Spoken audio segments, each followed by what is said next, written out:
2025년 12월 미국 국방부 내부에서 극비 문서 하나가 유출됐습니다.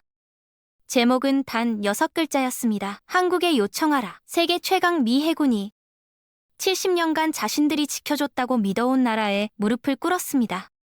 그리고 그 문서에 서명한 사람이 바로 저입니다. 이 영상이 도움이 되셨다면 좋아요와 구독 부탁드립니다. 한국 최고라고 댓글도 부탁드립니다. 감사합니다. 저는 리처드 콜린스, 미합 중국 해군 조달사령부 수석 제독, 계급은 중장입니다. 버지니아주 노퍽 해군 기지에서 32년을 복무했고 함정 건조와 유지 보수만 전문으로 해온 사람입니다. 저는 군인이 아닙니다. 정확히는 배를 만들고 고치는 사람입니다. 그 32년의 경력이 2024년 봄 한순간에 송두리째 뒤집혔습니다. 오늘 제가 드릴 이야기는 미국이 숨기고 싶은 이야기입니다. 워싱턴 어딘가에서는 지금 이 순간에도 누군가 이 내용이 퍼지지 않기를 바라고 있겠죠. 하지만 저는 이걸 말해야 합니다. 역사가 기록되어야 하기 때문입니다. 그리고 이 이야기의 진짜 주인공은 저도 아니고 미국도 아닙니다. 바로 대한민국입니다. 2024년 3월 저는 국방부 장관실로 긴급 호출을 받았습니다. 회의실에 들어서자 합참의장부터 예산처장까지 10명이 넘는 고위직들이 앉아 있었습니다. 그리고 화면에는 단 하나의 숫자가 떠 있었습니다. 현재 미 해군 함정 유지보수 가능 인원 5만 8천 명, 필요 인원 9만 6천 명, 부족분 3만 8천 명. 저는 그 숫자를 보는 순간 다리에 힘이 풀리는 것을 느꼈습니다. 제 옆에 앉아있던 조달처장 맥브라이드 소장이 조용히 말했습니다. 콜린스, 우리 스스로는 못해. 누군가에게 부탁해야 해. 저는 그때까지만 해도 그 누군가가 영국이나 호주일 거라고 생각했습니다. 설마 한국일 거라고는 꿈에도 생각하지 않았습니다. 그게 저의 첫 번째 실수였습니다. 그래서 저는 오늘 처음부터 끝까지 솔직하게 말하려고 합니다. 제가 어떻게 한국을 무시했는지, 그리고 한국이 어떻게 저의 모든 편견을 박살냈는지. 부끄럽지만 이게 진실입니다. 이 이야기가 끝날 때쯤 여러분은 아마 눈물이 날지도 모릅니다. 저도 그랬으니까요. 1945년 미국은 세계에서 가장 많은 배를 만드는 나라였습니다. 전쟁 기간 4년 동안 항공모함 141척, 구축함 349척, 잠수함 203척, 2차 세계대전을 승리로 이끈 건 미국의 총이 아니었습니다. 미국의 배였습니다. 그 자부심은 우리 세대에도 고스란히 전해졌습니다. 저는 해군사관학교에 입학하던 날 교관이 이런 말을 했던 게 지금도 기억납니다. 미국의 바다 지배권은 영원하다. 왜냐하면 우리가 세계 최고의 배를 만들기 때문이다. 그 말을 저는 32년간 한 번도 의심하지 않았습니다. 아니, 의심할 이유가 없었습니다. 우리에겐 버지니아급 핵잠수함이 있었고 포드급 항공모함이 있었고 이지스 구축함이 있었습니다. 다른 나라가 흉내도 못 낼 기술들이었죠. 한국이요? 저는 솔직히 말하겠습니다. 1990년대까지 한국 조선소라고 하면 제 머릿속엔 딱 하나의 이미지가 떠올랐습니다. 저임금 노동자들이 조잡하게 용접하는 수출용 화물선, 그게 전부였습니다. 2003년 저는 처음으로 업무차 부산을 방문했습니다. 당시 직책은 태평양 함대 군수참모였고 한국 해군과 합동훈련 후속 회의가 목적이었습니다. 회의가 끝나고 한국 측 연락관이 거제도 조선소를 한번 보시겠습니까? 라고 제안했습니다. 저는 내심 별 기대 없이 따라갔습니다. 한국 산업 구경이나 하지 그런 마음이었습니다. 도착한 순간 규모에는 좀 놀랐습니다. 하지만 저는 속으로 이렇게 생각했습니다. 크기만 크면 뭐하나, 핵심 기술이 없으면 소용없지. 그 후로 20년이 지났습니다. 저는 그 생각을 바꿔야 할 이유를 단 한 번도 찾지 않았습니다. 오히려 반대였습니다. 2010년대 들어 한국 조선소가 LNG선 분야에서 두각을 나타낸다는 보고를 받았을 때도 저는 그냥 지나쳤습니다. 우리 해군에 필요한 건 LNG선이 아니니까요. 군함은 완전히 다른 세계입니다. 설계부터 소재까지 민간 상선과는 차원이 다릅니다. 한국이 LNG선을 잘 만든다고 해서 군함도 잘 만들 수 있다는 건 아무 관계가 없다. 저는 이 확신을 한 번도 흔들지 않았습니다. 2022년 워싱턴에서 한 민간 싱크탱크 보고서가 돌기 시작했습니다. 제목은 이랬습니다. 미국 조선업의 붕괴와 동맹국 의존 불가피성. 저는 표지만 보고 덮었습니다. 누가 작성했는지도 확인하지 않았습니다. 그 보고서의 핵심 주장이 뭔지 아십니까? 지금부터 10년 안에 미 해군은 함정 유지 보수를 단독으로 수행하는 것이 불가능해질 것이며 한국과의 협력 없이는 태평양 전력 유지가 어렵다는 거였습니다. 저는 그걸 읽었냐는 질문에 당시 이렇게 대답했습니다. 그런 허무맹랑한 소리를 읽을 시간이 없습니다. 2023년 가을 의회 청문회가 열렸습니다. 주제는 미 해군의 함정 건조 지연 문제였습니다. 의원 한 명이 물었습니다. 한국의 외주를 끼맡기는 방안은 검토해봤습니까? 회의실이 조용해졌습니다. 저는 마이크를 당기며 말했습니다. 세계 최강의 미 해군이 함정 유지를 다른 나라에 맡긴다는 건 미국의 안보 주권을 포기하는 것과 다름없습니다. 그런 일은 제가 이 자리에 있는 한 없을 것입니다. 의원들이 고개를 끄덕였습니다. 저는 그 순간 확신에 차 있었습니다. 그게 저의 가장 큰 오만이었습니다. 그로부터 정확히 5개월 후 저는 태평양 7함대 사령관으로부터 긴급 메시지를 받았습니다. 제목은 이랬습니다. 이지스 구축함 USS 피츠제럴드 유지보수 불가 통보. 우리 군의 심장부 이지스 시스템을 탑재한 최첨단 구축함이 도크에 들어간 지 14개월이 지났는데도 출항 일정을 잡을 수조차 없다는 통보였습니다. 예상 기간은 6개월이었습니다. 실제로는 14개월이 지나도 끝이 보이지 않았습니다. 미국의 조선소가 미국의 군함을 제때 고치지 못하고 있었습니다. USS 피츠제럴드 사태는 시작에 불과했습니다. 2024년 1월 기준으로 제가 받아본 내부 보고서에는 이런 숫자가 적혀 있었습니다. 현재 수리 대기 중인 미 해군 함정 37척, 이 중 예정 기간 내에 완료 가능 추정 11척, 나머지 26척은 기간 미정. 저는 그 숫자를 보고 한참 멍하니 앉아 있었습니다. 26척. 그건 단순한 숫자가 아니었습니다. 태평양에 배치해야 할 전력의 3분의 1이 항구에 묶여 있다는 뜻이었습니다. 문제는 단순히 숫자만이 아니었습니다. 미국 조선업의 인력 구조 자체가 무너지고 있었습니다. 제2차 세계대전 당시 미국의 조선 노동자는 170만 명이었습니다. 2024년 기준으로는 10만 명이 채 안 됩니다. 숙련 용접공 한 명을 키우는데 최소 4년이 걸립니다. 핵잠수함 배관 전문 기술자는 7년이 걸립니다. 그리고 그 인력을 육성할 조선소 자체가 사라졌습니다. 1980년 미국에는 규모 있는 조선소가 47개였습니다. 지금은 7개입니다. 그것도 절반은 수주가 없어 사실상 휴면 상태입니다.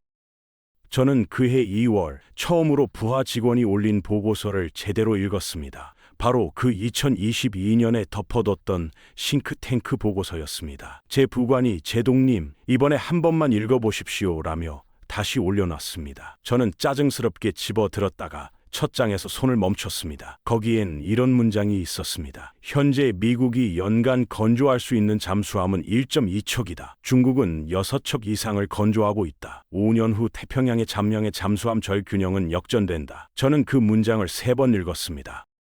보고서 뒤편에는 각국 조선소 비교 데이터가 있었습니다. 그중 한국 항목이 있었습니다. 저는 별 기대 없이 넘겼습니다. 그런데 숫자가 눈에 걸렸습니다. 한화오션 거제 도크 연간 생산량 LNG선 기준 23척, 현대중공업 울산 도크 총 길이 1.4km, 미국 최대 조선소인 헌팅턴 잉걸스 인더스트리 연간 생산량 핵잠수함 1.3척. 저는 그 숫자들을 보며 계산기를 두드렸습니다. 그리고 계산기를 내려놓으면서 혼자 중얼거렸습니다. 이게 맞는 수치야? 저는 다음 날 아침 분석관 3명을 불렀습니다. 그 보고서의 숫자를 독립적으로 검증하라고 지시했습니다. 일주일 후 그들이 돌아왔을 때 표정이 이상했습니다. 수석 분석관인 헤일리 중령이 입을 열었습니다. 제동님, 실제 수치는 보고서보다 더 큰 격차를 보입니다. 저는 뭔가 잘못됐을 거라 생각했습니다. 측정 방식이 다르거나 군함과 상선을 혼동했거나 그래서 물었습니다. 군함 기준으로 다시 계산하면 헤일리 중령이 대답했습니다. 군함 기준으로는 격차가 더 벌어집니다. 한국은 이미 군함 건조 기술을 독자적으로 보유하고 있습니다. 저희가 생각한 것보다 훨씬 오래전부터요. 그날 밤 저는 잠을 이루지 못했습니다. 제 뇌리에는 하나의 장면이 계속 맴돌았습니다. 2003년 거제도 조선소에서 제가 속으로 중얼거렸던 말, 크기만 크면 뭐하나. 그 말이 부메랑처럼 날아왔습니다. 저는 20년 동안 무엇을 보고 있었던 걸까요? 무엇을 보지 않으려 했던 걸까요? 하지만 아직 저는 인정하지 않았습니다. 직접 보기 전까지는 절대로 인정하지 않겠다고 이를 악물었습니다. 2024년 3월, 저는 출장 명목으로 한국행 비행기에 올랐습니다. 공식 목적은 한미 해군 교류 회의였습니다. 하지만 진짜 목적은 달랐습니다. 제 눈으로 직접 보는 것, 보고서가 맞는지 내가 틀렸는지. 비행기 안에서 저는 이런 생각을 했습니다. 가서 보면 뭔가 과장됐을 거야. 숫자는 숫자일 뿐이야. 현장은 다를 거야. 인천공항에 내리는 순간까지도 저는 여전히 그 생각을 버리지 않고 있었습니다. 거제도로 향하는 차 안에서 저는 창밖을 봤습니다. 한국의 고속도로는 깨끗하고 빨랐습니다. 터널을 지날 때마다 조명이 환했고 표지판은 정확했습니다. 사소한 것들이었지만 저는 그 모든 것이 낯설었습니다. 제가 기억하던 1990년대 한국의 이미지와는 너무 달랐습니다. 그렇지만 저는 그게 한국의 발전이 아니라 그냥 인프라자 덕분이라고 넘겼습니다. 지금 생각하면 부끄럽습니다. 저는 처음부터 한국을 제대로 보지 않으려 했던 것 같습니다. 하나오션 거제 조선소 정문을 통과하는 순간 저는 처음으로 입이 열리지 않았습니다. 눈앞에 펼쳐진 것은 조선소가 아니었습니다. 도시였습니다. 가로 2.3km, 세로 1.1km, 총 면적 2.53제곱킬로미터, 미국 최대 조선소인 노퍽 해군 조선소보다 1.7배 큰 면적에 동시에 건조 중인 선박이 42척이었습니다. 저는 안내를 맡은 하나 측 임원에게 물었습니다. 지금 동시에 42척 짓고 있다고요? 그가 담담하게 대답했습니다. 성수기에는 50척 넘을 때도 있습니다.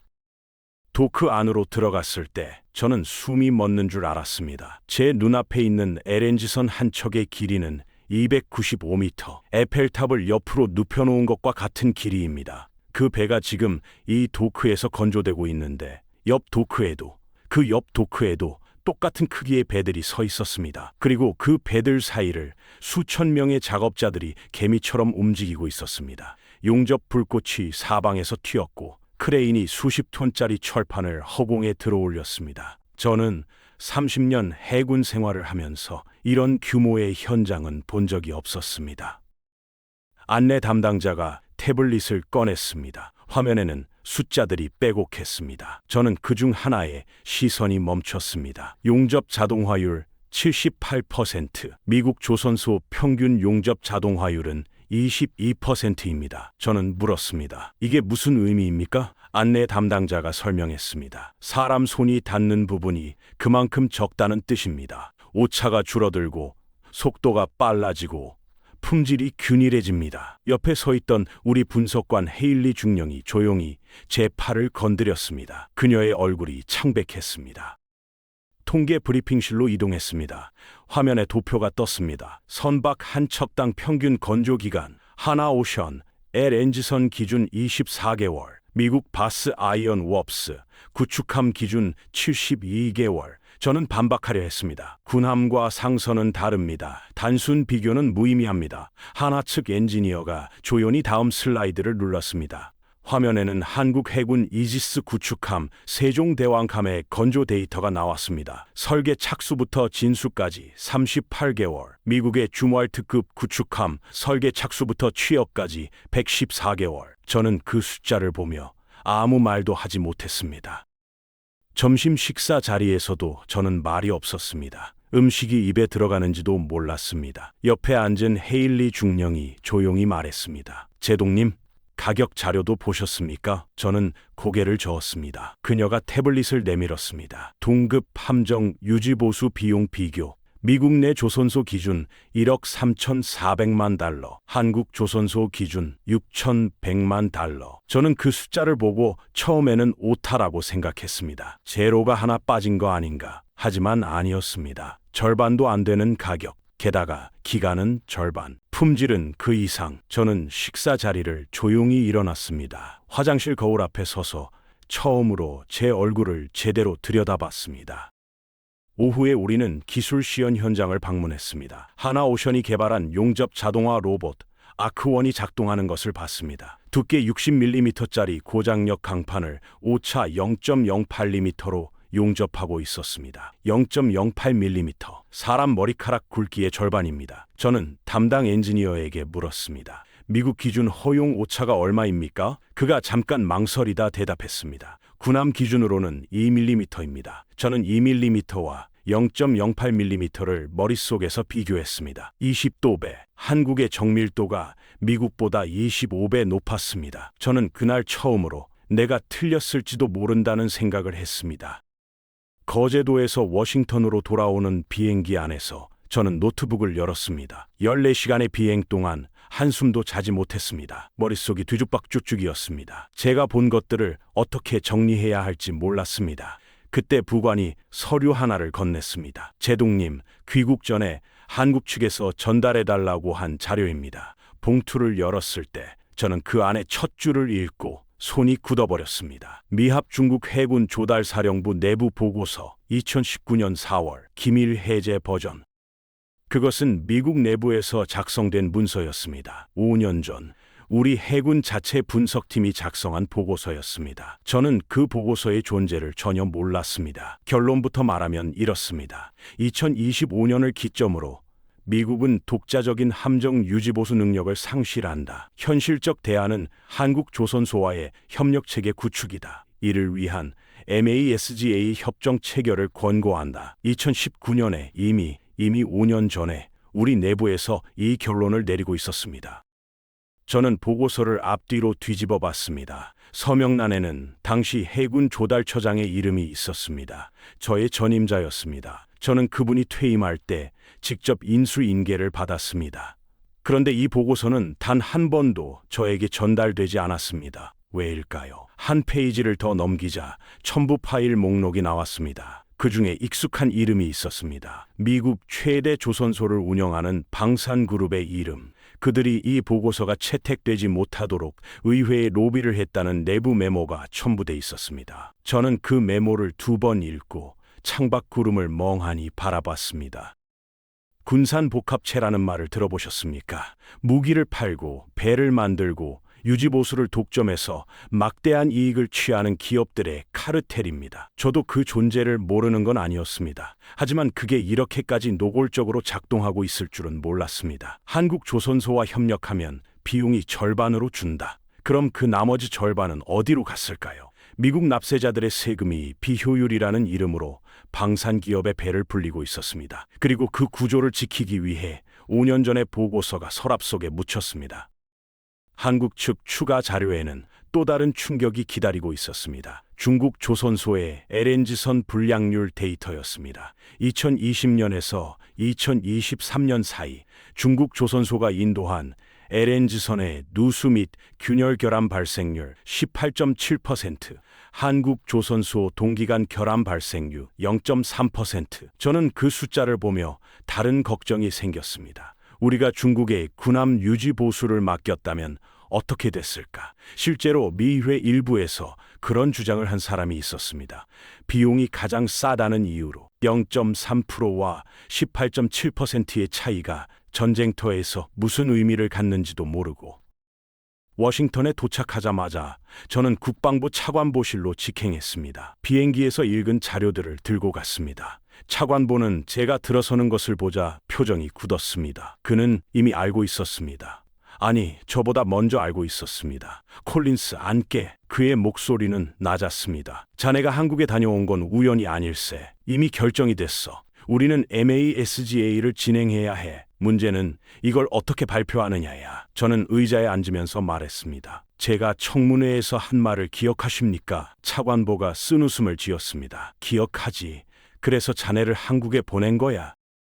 그날 밤 저는 집에 돌아와 오래된 사진 한 장을 꺼냈습니다. 1950년 인천 상륙작전 당시 미 해군 함정들이 한국 해안에 상륙하는 장면이었습니다. 그때 그 배들이 없었다면 대한민국은 지금 존재하지 않았을지도 모릅니다. 저는 그 사진을 보며 오랫동안 생각했습니다. 역사라는 건 직선이 아닙니다. 돌고 돕니다. 그때 우리가 한국에 상륙한 것처럼 이제 한국이 우리를 구하러 옵니다. 그게 역사였습니다. 2024년 7월 16일 서울 용산 국방부 청사. 저는 그날 아침 넥타이를 3번 고쳐 맸습니다. 32년 해군 생활에서 중요한 자리가 한두 번이 아니었습니다. 합참 브리핑도 해봤고 상원 청문회도 해봤습니다. 하지만 이날처럼 손이 떨린 적은 없었습니다. 대기실에서 기다리는 동안 저는 눈을 감고 그해 봄에 거제도에서 봤던 장면들을 다시 떠올렸습니다. 아크1 로봇이 0mm 오차로 찍어내던 용접 자국, 동시에 42척을 건조하던 도크의 풍경. 저는 그 장면들이 이제 부끄럽게 느껴지지 않았습니다. 오히려 경이로웠습니다. 한국 측 수석협상 대표는 해군 중장 출신의 산업부 차관보였습니다. 그는 회의실에 들어서며 저에게 악수를 청했습니다. 악수하는 그의 손이 부드러웠습니다. 저는 그 손을 보며 생각했습니다. 이 손이 어쩌면 우리보다 더 오래, 더 깊이 이 순간을 준비해 왔을지도 모른다고. 통역관이 자리를 잡았고 보조석에는 양측 실무진들이 빼곡히 앉았습니다. 카메라는 없었습니다. 이 자리가 공식 발표되는 건 모든 서명이 끝나고 나서였습니다. 저는 먼저 발언했습니다. 준비한 원고가 있었지만 저는 그걸 덮었습니다. 저는 오늘 이 자리에서 솔직하게 말씀드리고 싶습니다. 저는 오랫동안 한국을 과소평가했습니다. 그건 제 판단 착오였고 미국의 오만이었습니다. 오늘 우리가 이 협정을 체결하는 건 미국의 패국의 패배가 아닙니다. 하지만 동시에 미국의 승리도 아닙니다. 이건 현실을 직시하는 용기입니다. 그리고 그 현실의 이름은 대한민국입니다. 통역이 끝나자 회의실이 잠시 조용해졌습니다. 한국 측 차관보가 천천히 입을 열었습니다. 그의 목소리는 크지 않았습니다. 조용하고 또렷했습니다. 제동님, 우리는 1953년 이후 70년간 미국을 믿어왔습니다. 우리 아버지 세대는 미군과 함께 싸웠고 우리 어머니 세대는 미군 부대 앞에서 일했습니다. 그 시대를 기억하는 분들이 아직 살아계십니다. 오늘 이 협정이 체결되면 저는 그분들에게 이렇게 말씀드릴 수 있습니다. 우리가 이제 함께 간다고. 70년 전 우리를 도운 나라의 배를 이제 우리가 고쳐드린다고. 저는 그 말을 들으며 입술을 꽉 깨물었습니다. MASGA 협정문이 테이블 위에 놓였습니다. 한미 조선 안보협력 협정. 주요 내용은 이렇습니다. 미 해군 함정의 정비 납 유지 보수 물량 중 연간 최대 40%를 한국 조선소에서 수행한다. 초기 계약 규모는 연 3조 2천억 원. 한국 측은 함정 정비 외에 기술 이전 및 공동 개발 프로그램에도 참여한다. 10년 장기 계약. 저는 펜을 집어들었습니다. 제 이름을 쓰려는 순간 손이 미세하게 떨렸습니다. 저는 잠깐 멈췄습니다. 그리고 서명했습니다. 리처드 콜린스, 미합 죽국 해군 중장. 서명이 끝난 뒤 잠깐의 침묵이 흘렀습니다. 그리고 한국 측 실무진 중 가장 나이 든 기술 고문이 조용히 말했습니다. 그분은 70대로 보였고 흰머리가 가득했습니다. 저는 1970년대에 현대조선소 첫 입사 세대입니다. 그때는 외국에서 도면을 빌려 배를 만들었습니다. 도면 한 장 보는데도 굴욕을 당했습니다. 그 시절을 기억하는 사람이 아직 여기 있습니다. 그분의 목소리는 흔들리지 않았습니다. 그러나 눈가가 붉었습니다. 회의실에 있던 모든 사람들이 그 순간 잠시 말을 잃었습니다. 협정 서명 후 만찬 자리에서 저는 그 기술 고문 어르신 옆에 앉았습니다. 제가 물었습니다. 1970년대 그때 어떠셨습니까? 그분이 잠시 생각하더니 말씀하셨습니다. 부끄러웠죠. 그런데 이상하게 화가 나지는 않았습니다. 오히려 더 잘하겠다는 마음이 생겼습니다. 그 마음이 지금까지 왔습니다. 저는 그 말을 듣고 오랫동안 아무 말도 하지 못했습니다. 50년. 그분과 그분의 동료들이 그 굴욕을 연료 삼아 50년을 달려온 결과가 바로 오늘이었습니다. 협정 다음 날 저는 인천에 있는 전쟁 기념관을 혼자 찾아갔습니다. 한국전쟁 참전 미국 군인들의 이름이 새겨진 벽 앞에 섰습니다. 한참을 서 있었습니다. 1950년에 이 땅에 상륙한 미군들은 자신들이 70년 후 어떤 나라를 구하는 건지 알지 못했을 겁니다. 하지만 결과적으로 그들이 지켜준 나라는 이제 우리를 지키는 나라가 됐습니다. 저는 그 벽 앞에서 생애 처음으로 한국을 향해 마음속으로 경례했습니다. 여러분, 저는 오늘 이 이야기를 마치면서 한 가지 사실을 말씀드리고 싶습니다. 저는 이 이야기를 공개하는데 오랫동안 망설였습니다. 미국 내에서 반발이 있을 거라는 걸 알았고, 제 군 경력에 영향을 줄 수 있다는 것도 알았습니다. 하지만 결국 공개하기로 결심한 이유는 하나입니다. 이건 숨겨서는 안 되는 이야기이기 때문입니다. 역사는 사실로 기록되어야 합니다.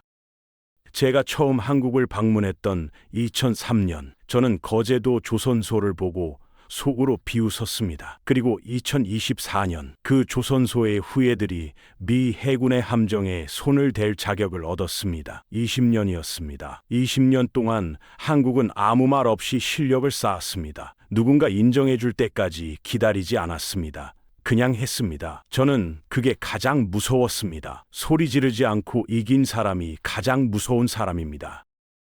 이 영상을 보고 계신 어르신들께 말씀드립니다. 여러분이 젊었을 때 이 나라는 정말 아무것도 없었습니다. 구호물자로 연명하고 외국 기술을 빌려 배를 만들고 도면 한 장에 허리를 굽혀야 했습니다. 그 시절에 굴욕이 있었기에 오늘이 있습니다. 여러분이 참으며 살아온 그 세월이 오늘 미 해군의 함정 위에 새겨졌습니다. 여러분의 아들, 딸이, 여러분의 손자, 손녀가 만든 배가 세계 최군의 함정을 고치고 있습니다. 초콜릿을 구걸하던 나라가 미 해군의 심장을 쥐었습니다. 이건 자랑이 아닙니다. 이건 역사입니다. 대한민국의 역사입니다. 저 리처드 콜린스는 오늘도 그 역사 앞에 경례합니다. 이 이야기가 여러분의 가슴에 조금이라도 닿았다면 구독과 좋아요 부탁드립니다. 다음 이야기도 여러분 곁에서 계속하겠습니다. 감사합니다.